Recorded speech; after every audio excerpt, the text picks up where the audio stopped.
आजकल social media ने हर किसी को अपनी बात खुले तौर पर रखने का मंच दे दिया है। खासकर कॉमेडियन और कंटेंट क्रिएटर्स के लिए ये एक ऐसा माध्यम बन गया है जहां वो अपने विचारों और व्यंग को खुलकर रखते हैं। हालांकि ये आजादी कई बार मर्यादा और सभ्यता की सीमाएं लांघ जाती है। ऐसा ही एक व्यंग इन दिनों सोशल मीडिया पर फिर से वायरल हो रहा है, जहां stand up comedian Kunal Kamra ने महाराष्ट्र के उप मुख्यमंत्री एकनाथ शिंदे को लेकर ऐसा भद्दा कमेंट कर दिया है जिस पर अब पूरे देश में बवाल मचा हुआ है।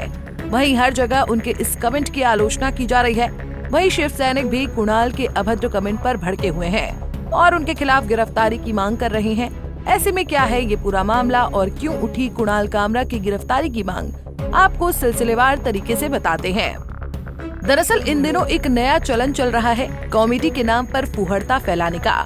बीते दिनों यूट्यूबर और कॉमेडियन समय रैना के शो इंडियाज गॉट टैलेंट के एक एपिसोड में यूट्यूबर और इन्फ्लुएंसर रणबीर इलाहाबादिया की माता पिता को लेकर की गई अभद्र टिप्पणी से पूरे देश में आक्रोश का माहौल देखा गया था।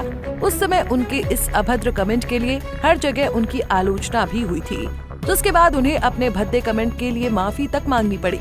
सिर्फ यही नहीं बल्कि उन पर पुलिस कार्रवाई भी हुई। ऐसे में ये मामला अभी ठंडा भी नहीं पड़ा था कि एक और कॉमेडियन की अमर्यादित टिप्पणी से महाराष्ट्र का सियासी पारा हाई हो चुका है। ये कॉमेडियन कुणाल कामरा है, जिन्होंने महाराष्ट्र की राजनीति से जुड़े पॉलिटिकल मुद्दे पर कमेंट करते हुए एकनाथ शिंदे को निशाना बनाया। यही नहीं, उन्होंने पीएम मोदी और अमित शाह को भी निशाना बनाया। ऐसे में सबसे पहले आपको ये बताते हैं कि उन्होंने क्या कहा। Stand up comedian Kunal Kamra ने हिंदी फिल्म के गाने से कुछ लाइन की तर्ज को बदलते हुए एक गाना सुनाया। उन्होंने दिल तो पागल है के गाने को महाराष्ट्र के चुनावों से जोड़कर बीजेपी और शिवसेना पर तंज कसते हुए गाया। इस दौरान उन्होंने डिप्टी सीएम एकनाथ शिंदे को लेकर अपमानजनक बातें कही और उन्हें गद्दार तक बता दिया। इसके अलावा बीजेपी और शिवसेना गुट में गठबंधन को लेकर तंज कसते हुए कहा कि पहले शिवसेना बीजेपी से बाहर आ गई, उसके बाद शिवसेना शिवसेना से बाहर आ गई, फिर एनसीपी से बाहर हुई।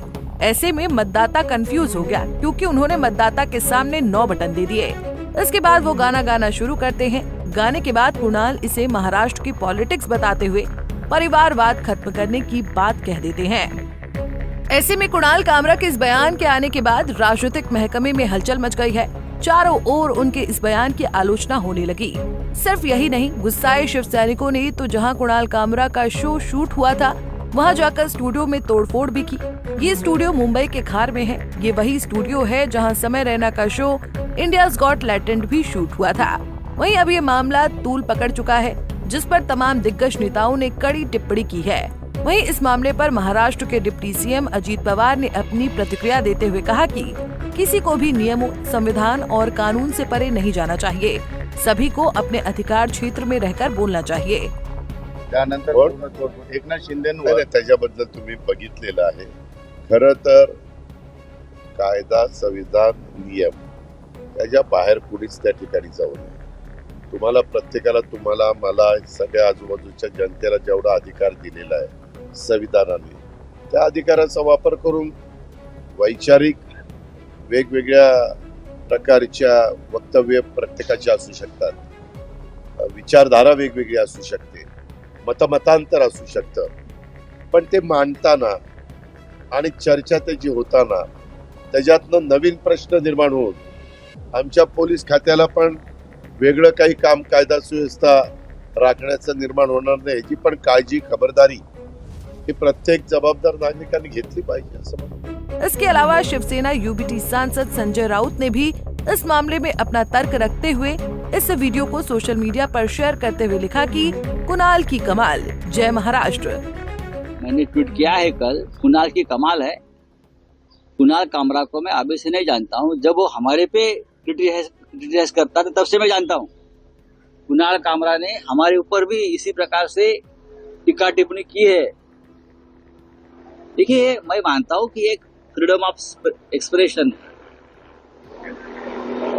अगर व्यक्तिगत तौर पर टीका नहीं की है तो टीका को स्वीकार करना चाहिए। व्यक्तिगत तौर पर, पर्सनल लेवल, अगर आप राजनीतिक किसी विचारधारा पर क्रिटिसाइज करते हो तो आपको स्वीकार करना चाहिए। वहीं अब इस मामले पर मुंबई पुलिस ने एक्शन लेते हुए MIDC पुलिस स्टेशन में मामला दर्ज कर लिया है। उन पर महाराष्ट्र में सत्ताधारी पार्टी शिवसेना का अपमान करने, एकनाथ शिंदे की छवि को धूमिल करने जैसे आरोप लगे हैं। उन पर धारा 353(1), धारा 353(2) और धारा 356(2) के तहत मामला दर्ज किया गया है। ऐसे में कामरा की मुश्किलें लगातार बढ़ती नजर आ रही हैं। बहरहाल शिवसेना और कुणाल कामरा के बीच उठा ये विवाद विचारधारा, राजनीतिक समीकरण और व्यक्तिगत टिप्पणियों को लेकर गहरा गया है। ऐसे में देखना ये है कि आगे ये मामला और कितना तूल पकड़ता है और आगे इस मामले में क्या होता है। Bureau report, Punjab Kesari TV. हमसे जुड़े रहने के लिए हमारे YouTube चैनल को सब्सक्राइब करें और नई वीडियो की नोटिफिकेशन के लिए बेल आइकॉन को दबाएं।